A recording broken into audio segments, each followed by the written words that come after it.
Hello everyone, व्युत्पत्ति की ई पाठशाला में आप सभी का बहुत स्वागत है। हम क्लास 11th के 6th पार्ट में हैं, कार्बनिक रसायन कुछ आधारभूत सिद्धांत और तकनीकें। इसे हम जनरल ऑर्गेनिक केमिस्ट्री के नाम से भी जानते हैं। तो आइए हम देखते हैं, हमने ऑलरेडी 5th पार्ट में डिस्कस किया था आईयूपीएसी के रूल्स कि कैसे रूल्स को फॉलो करना है। तो सबसे पहला जो रूल था हमारा वह बोलता था कि हमें सर्वप्रथम दीर्घतम कार्बन श्रृंखला का चयन करना है, मतलब find the longest chain of carbon molecule.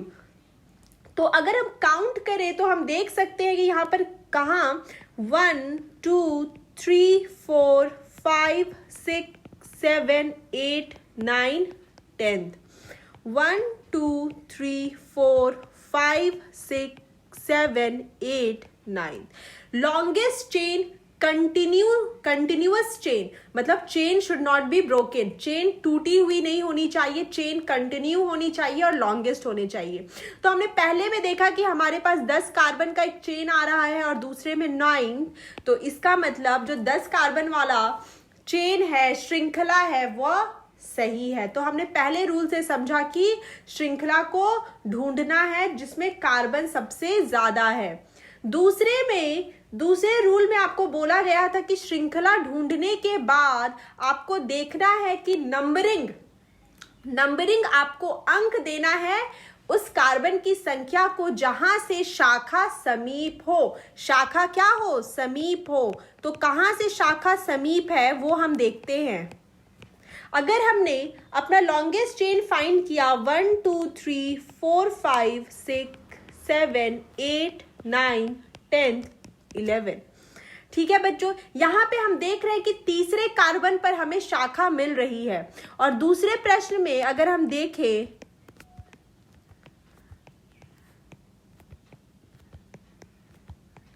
तो हम दूसरे प्रश्न में देखते हैं कि 9th कार्बन पे हमें शाखा मिल रही है। तो हमारा शाखा जहां से ज्यादा समीप होगा वह करेक्ट होगा और दूसरा वाला गलत होगा। तो जहां से शाखा समीप है, सबसे पहला रूल कि लॉन्गेस्ट चेन फाइंड करना है। दूसरा रूल कि शाखा जहां से समीप हो वहां से अंक देना शुरू करना है। अब हमें देखना है कि अब हम देखते हैं बच्चों कि यहां भी सेम प्रश्न वही है कि सबसे पहले लॉन्गेस्ट चेन को फाइंड करो, उसके बाद शाखा जहां से सबसे ज्यादा समीप है वहां से नंबरिंग करो। तो 1 2 3 4 5 6 7 8 9 और दूसरे में 1 2 3 4 5 6 7 8 9। यहां पे हम देख सकते हैं कि दूसरा वाला रॉन्ग है और पहला वाला करेक्ट है। और उसके साथ ही यहां पर तीसरे कार्बन पर एक मिथाइल ग्रुप है, 3 मेथिल और 4 मेथिल। और इसे हम कैसे लिखेंगे बच्चों कि यहाँ पे 3 4 2 है, इसलिए 3 4 डाई मेथिल लिखेंगे, 3 4 डाई मेथिल। संख्या और संख्या के बीच में कॉमा और संख्या और शब्द के बीच में हम हाइफन का उपयोग करते हैं। तो बच्चों अब हम अपने ये सब हमने 5th पार्ट में ऑलरेडी डिस्कस कर लिया था। अब हम 6th पार्ट के मेन पॉइंट्स को कवर करते हैं। यहां पे बोला कि यदि 2 एल्काइल ग्रुप या प्रतिस्थापियों, इसका मतलब क्या है बच्चों? एल्काइल ग्रुप की स्थिति अगर तुल्य हो तो अंग्रेजी वर्णमाला के क्रम में पहले आने वाले अक्षर को लघु अंक दिया जाता है। चलो बच्चों, अगर हम दाईं ओर से काउंट करें तो हमें मेथिल 3rd पर मिलता है और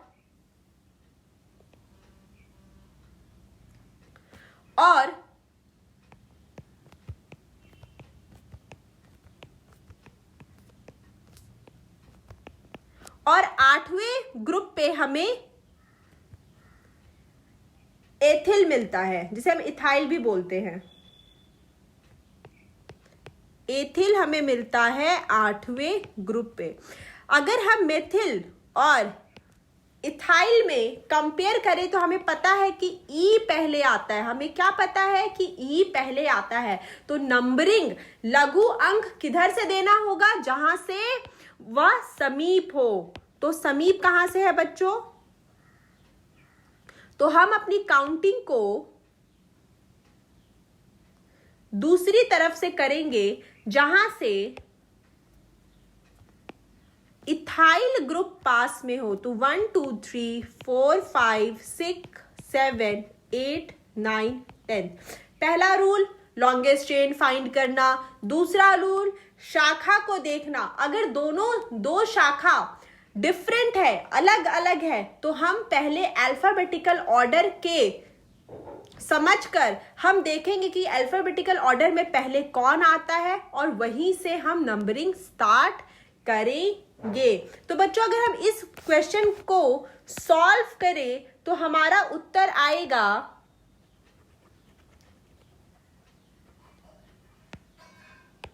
3 एथिल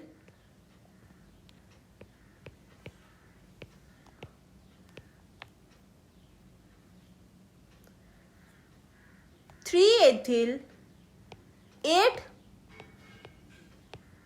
मेथिल और यहां पे 10 कार्बन है, तो डेक एन।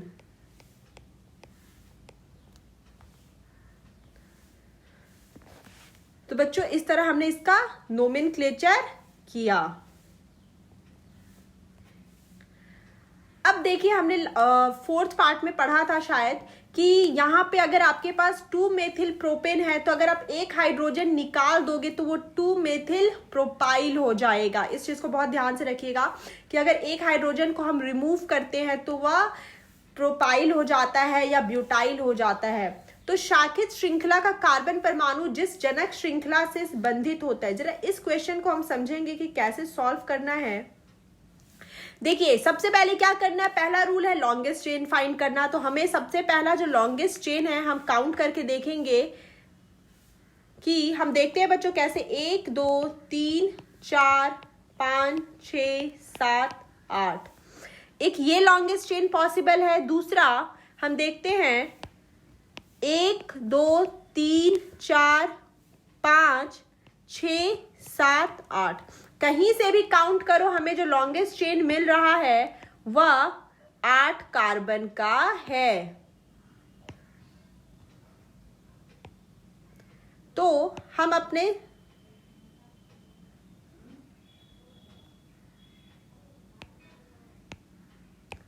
हमने क्या किया कि इस चेन को फाइंड किया। और आप कहीं से भी आओ, आपको फोर्थ कार्बन पर, चौथे कार्बन पे सब्स्टिट्यूएंट मिल रहा है। अब ये ना तो इथाइल है, ना ही प्रोपाइल है और ना ही मिथाइल है। तो फोर्थ ग्रुप में जो शाखा बनी है अब इसका नंबरिंग हमें करना है। तो हम क्या करेंगे बच्चों कि फोर्थ कार्बन के साथ जो शाखा लगी हुई है उसकी नंबरिंग करेंगे। अब इसमें एक स्ट्रेट चेन बनाएंगे। अब इसमें हम क्या करेंगे, एक स्ट्रेट चेन बनाएंगे। पहला स्ट्रेट चेन हमें ये मिला है, पहला स्ट्रेट चेन हमें ये मिल गया है और दूसरा स्ट्रेट चेन हमें ये मिल गया है। तो अब हम इसके अंदर शाखा का नोमेनक्लेचर करेंगे। तो क्या होगा 1 2 3। तो अब हम कैसे लिखेंगे कि फोर्थ लिखा, ब्रैकेट दिया, फोर्थ लिखा, ब्रैकेट में लिखेंगे 2 मेथिल, क्योंकि दूसरे पोजीशन पर यहां पे मिथाइल है। और बच्चों सबसे इंपॉर्टेंट चीज है कि यहां पे 3 कार्बन का चेन बन रहा है, लेकिन ये प्रोपेन नहीं है, ये है प्रोपाइल, क्योंकि यहां पर एक ग्रुप मेन चेन से जुड़ा हुआ है। तो इस बात का ध्यान रखिए कि ये प्रोपेन नहीं है, ये है प्रोपाइल। तो 2 मेथिल प्रोपाइल, ब्रैकेट बंद, ऑक्टेन।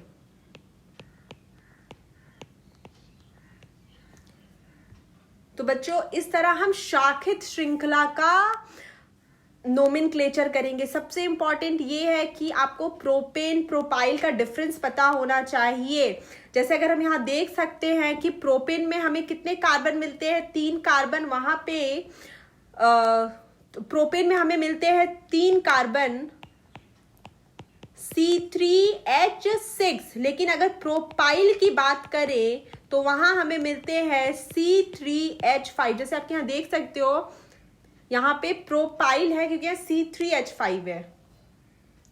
इस प्रश्न को सॉल्व करते हैं। यहाँ पर भी आपको वैसे ही करना है, यहाँ पे लॉन्गेस्ट चेन फाइंड करना है। तो अगर हम लॉन्गेस्ट चेन की बात करें तो हम देख सकते हैं कि यहाँ पे 1 2 3 4 5 6 7 8 9 10, कहीं से भी काउंट कर लेना 8 9 होगा, लेकिन यहां पर 10 कार्बन का चेन बन रहा है। अगर 10 कार्बन के 2 चेन बनते हैं, अगर 10 कार्बन के 2 चेन बनते हैं तो फिर क्या चेक करेंगे कि किसमें ज्यादा शाखा है, फिर चेक करेंगे कि किसमें ज्यादा शाखा है। अगर किसी में शाखा 2 है और किसी में शाखा 1 है तो हम इसको कंसिडर कर लेंगे। अगर 2 चेन बन रही है 10 कार्बन की और शाखा जिसमें ज्यादा है, हम उसे कंसिडर कर लेंगे। ठीक है बच्चों, ये क्लियर है।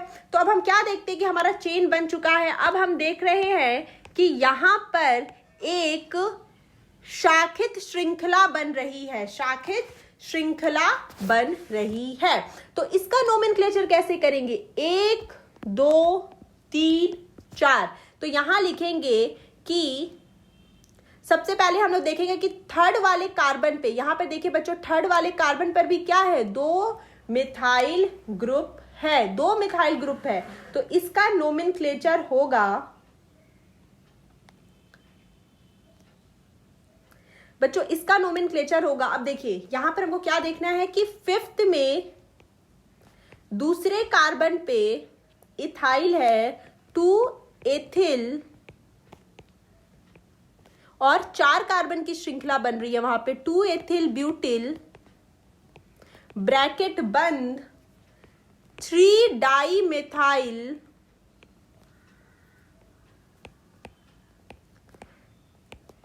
और अंत में 10 कार्बन का चेन है तो डेकेन। तो इस तरह हमने आईपीएसी करना शाखित श्रृंखला का सीखा। तो बच्चों आपने इसे ब्यूटिल सीखा है, हमने इसे 4th पार्ट में डिस्कस किया है। ब्यूटिल, सेकेंडरी ब्यूटिल, अगर हाइड्रोजन यहां से गया तो ये बनेगा, ब्यूटिल बनेगा, लेकिन अगर हाइड्रोजन यहां से गया तो ये बनेगा, सेकेंडरी ब्यूटिल बनेगा। इस बात का बहुत ध्यान रखना है। ये प्रश्न है आपके लिए, आप इसे जरूर सॉल्व करना और इसका आंसर कमेंट सेक्शन में डालना। मैं आपको यहाँ पे बता देती हूँ कि लॉन्गेस्ट कार्बन का चेन कौन है। ये हमारा लॉन्गेस्ट चेन है, ये हमारी शाखा है, और शाखा कौन से नंबर पर है? 1 2 3 4 5 6 7 8 9, 9 कार्बन का चेन है, 5वें कार्बन पर शाखा है। इसका नोमेनक्लेचर आप अपने कमेंट सेक्शन में जरूर डालिएगा।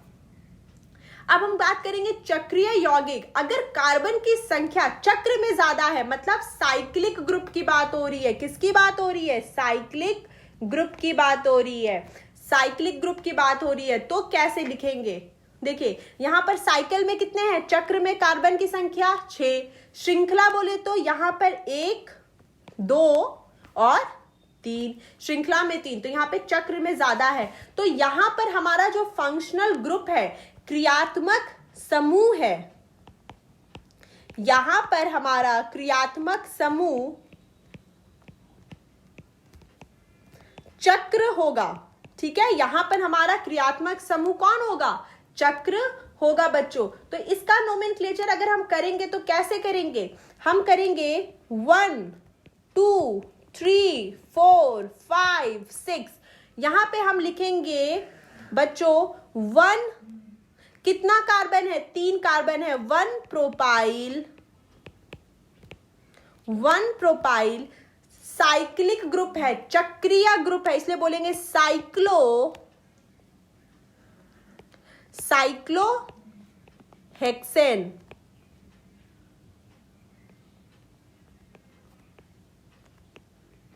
साइक्लोहेक्सेन होगा। एकल चक्रीय संतृप्त यौगिक के लिए हम क्या यूज करते हैं? साइक्लो। जैसे अभी हमने पुराने प्रश्न में देखा कि हमने यहाँ पे साइक्लो का यूज किया है, साइक्लो। जैसे आप देख सकते हो, इसको बोलेंगे क्या? साइक्लोप्रोपेन। इसको क्या बोलेंगे? साइक्लोब्यूटेन। इसको क्या बोलेंगे? साइक्लोपेंटेन। इसको क्या बोलेंगे? साइक्लोहेक्सेन। सब में क्या करना है?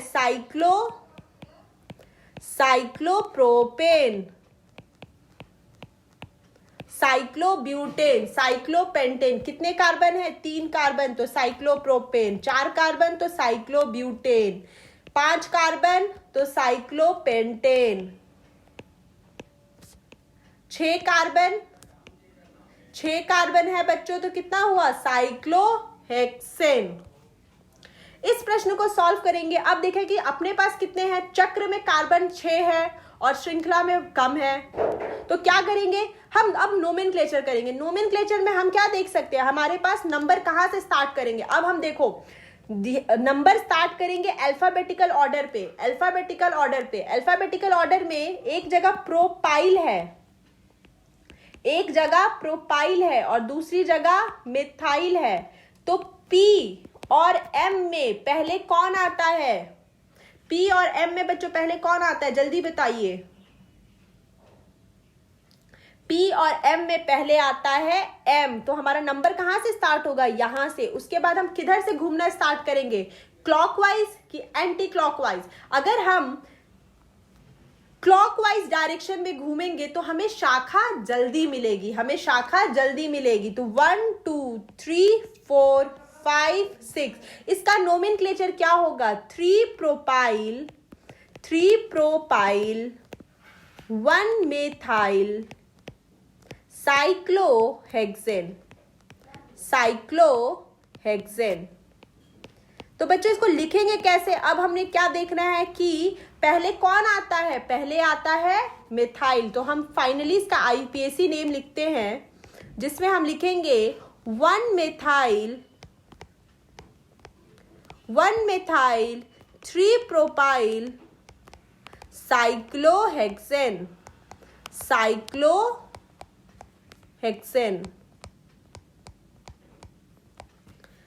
तो बच्चों इस तरह हमने इसका नोमेनक्लेचर किया। अब इस क्वेश्चन को आप कर सकते हो 1 2 3 4 5 1 2 डाइमिथाइल साइक्लोपेंटेन, 1 2 डाइमिथाइल साइक्लोपेंटेन।